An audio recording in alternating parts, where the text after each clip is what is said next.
Ya, ahora vamos a entrar dentro del caso chileno, después de ver todo lo que considera el diseño norteamericano, que es lo que está adoptando la norma, ya que eso básicamente. Entonces, en el caso chileno tenemos varias salidas, ¿ya? Entonces, por ejemplo, si la estructura cae en categoría 1, ya que en estricto rigor el factor de importancia es 0,8, no me tengo que preocupar de ningún detallamiento. O sea, le tiro el diseño con un R igual 1,5 y me olvido de todo detallamiento. O sea, lo que dé con los esfuerzos de ese análisis, diseño todo. Elementos, vigas, columnas, etc. No hay criterios de, por ejemplo, fusibles, no fusibles, etc. ¿Ya? Todo elástico, cuasi elástico. ¿Ya? Después tenemos la categoría 2, en donde uno puede amplificar, ¿ya? Alcanzar un concepto que es muy chileno, que se lo voy a indicar ahora en la siguiente diapositiva, que es el 07R, ¿ya? Ese 07R apunta más a diseñar el elemento con una sobreresistencia adicional. ¿Ya? En estricto rigor no es sobreresistencia porque el 07R no apunta a eso, pero apunta a algo que ya se hacía antiguamente. Eso es lo que explicaron cuando dieron a conocer los cambios normativos.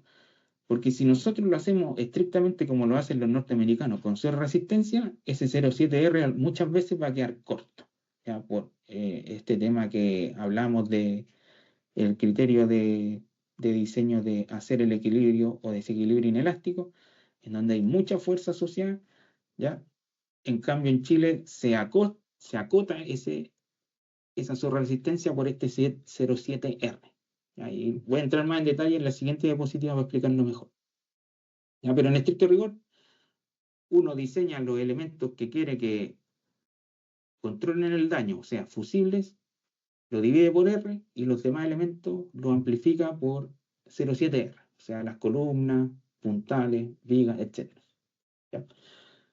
Después tenemos la siguiente categoría, que es la categoría 3, que podemos hacer exactamente lo mismo que la anterior, pero multiplicando por el factor de importancia 1, 2, exactamente lo mismo. Y el último, que es la categoría 4, que son los edificios ya más importantes que tiene la planta.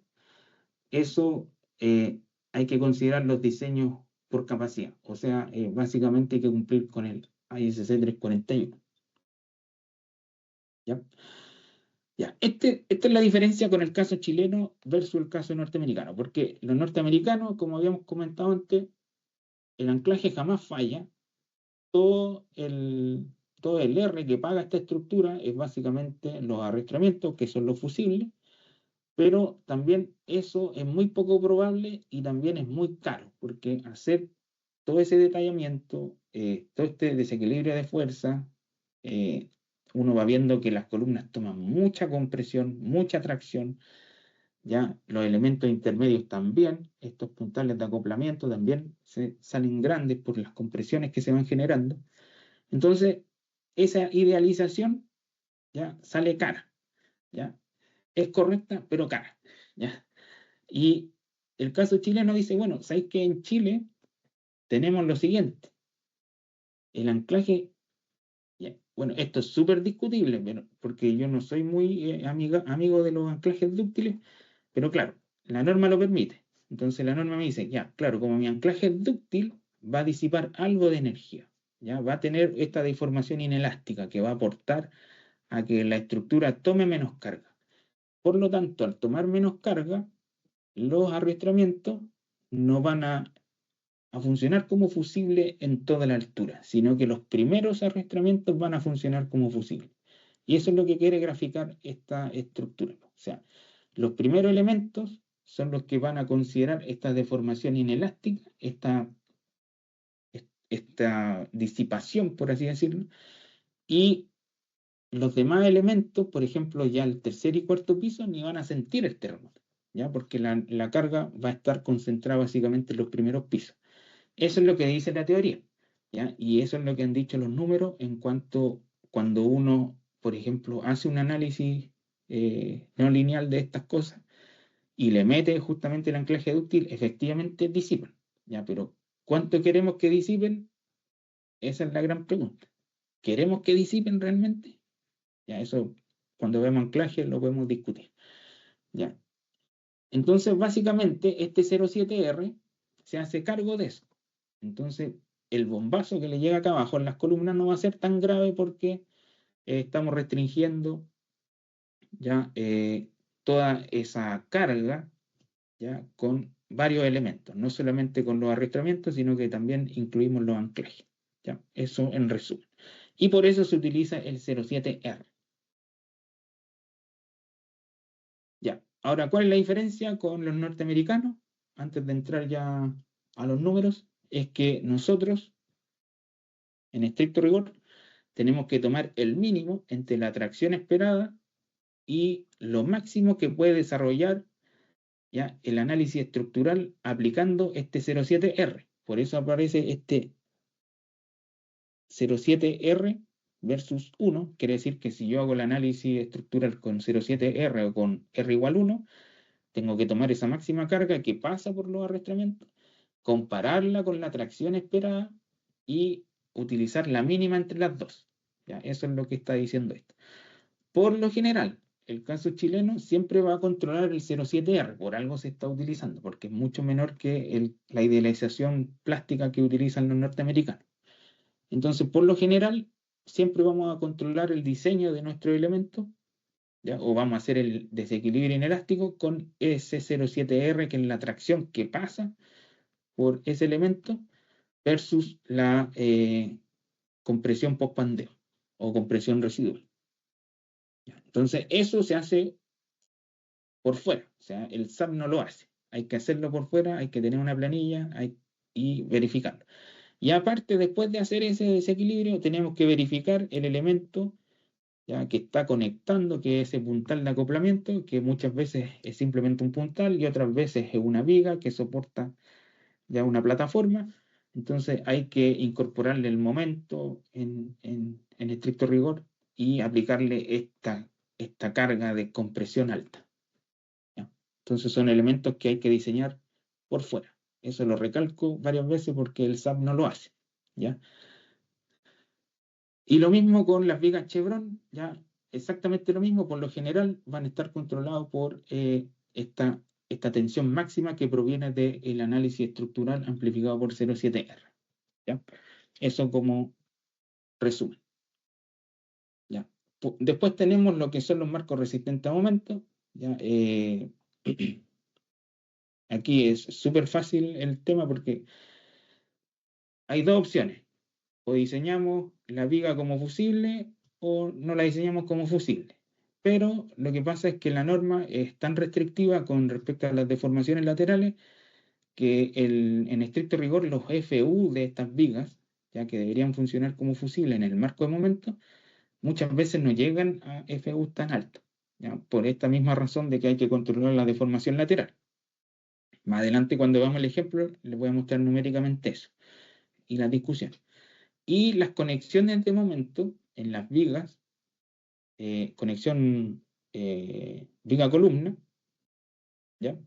Se deben hacer con atizadores de continuidad, hay que verificar la zona panel, ¿ya? Y en estricto rigor hay que usar las cargas amplificadas, ¿ya? En esa zona. Y con eso sacan los marcos resistentes de momento, no es más que eso. Y obviamente la viga debe cumplir con las relaciones ancho-espesor para ductilidad moderada, ¿ya? Porque es un elemento que es un fusible. Ahora, también es discutible si considerar o no la viga como fusible. Eso después lo podemos conversar. Y por último están los sistemas registrados horizontales, y esto lo relaciono directamente con lo que indica la norma con respecto a los diafragmas, ¿ya? Porque la norma como que dice algo, pero no te dice cómo hacerlo. Entonces hay que averiguarlo. Entonces, en estricto rigor, cuando uno verifica los diafragmas, hay que verificar dos cosas. Primero está la deformación y luego están los esfuerzos.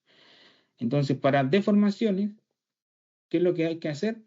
¿O qué es lo que dice el código ASC7, que es donde se saca este esquema ya, pero ya así industrialmente, ya con elementos arrastrados y cosas así? El ASC7 lo tiene como muros y losa. Exactamente lo mismo, o sea, tenemos que controlar la deformación, ¿ya? O los drift que se generan de los elementos versus lo que se deflecta todo el diafragma. Y hay una ecuación, ya que esta de acá, que es el promedio, ¿ya? De todos los elementos que están funcionando cuando viene un sismo. Por ejemplo, si esto lo vemos en planta, ¿ya? Por ejemplo, este es el sismo, se genera esta guatita acá, ¿ya? Que son los gringos lo llaman los colectores, y hay que verificarlo de alguna forma. Ahora, para nosotros, como estamos en proyectos industriales, es súper fácil porque uno lo saca directo del el modelo estructural aplicando 07R, ¿ya? Y uno, perdón, ahí aplica el espectro de referencia, ya ajustado por el amortiguamiento, que vendría siendo R1 con Chi 003 para estructura industrial, ve la deformación y lo compara con los elementos resistentes en el plano, que en estricto rigor vendrían siendo los arrastramientos o el sistema de sismo resistente, que son los marcos arrastrados o los marcos de momento, y uno ve cuánto se deforman esos elementos versus lo que se deforma esta guatita, ¿ya? Y si esa guatita es más de 2 veces, ¿ya?, la deformación promedio de los elementos, uno puede decir y clasificar eso como flexible. Si no es así, es rígido. Es así de sencillo el análisis, ¿ya? Para nosotros en Chile no va a ser tan complicado porque como utilizamos por lo general sistemas muy arrastrados con mucho arrastramiento en el piso, ¿ya?, por lo general siempre van a clasificar como rígidos, ¿ya?, porque tenemos mucha redundancia y muchos elementos tomando esa deformación lateral, ¿ya? Pero puede ser que en algún caso especial se utilice una losa o se utilice otro elemento que no sea tan rígido y que tenga una relación LB, ¿ya? LB quiere decir esto es el B y esto es el L, muy alta, ¿ya? Ahí es considerable tener ojo en cuanto a ese criterio de cómo se va a evaluar, ¿ya? Eso. Y lo otro es que los elementos, ¿ya?, que se utilizan para estos sistemas arrastrados, uno los puede diseñar con carga amplificada y se olvida de todo el detallamiento especial que especifica la norma y saltarse las relaciones ancho-espesor y todo lo demás, ¿ya? A un ejemplo rápido, antes que se nos acabe el tiempo.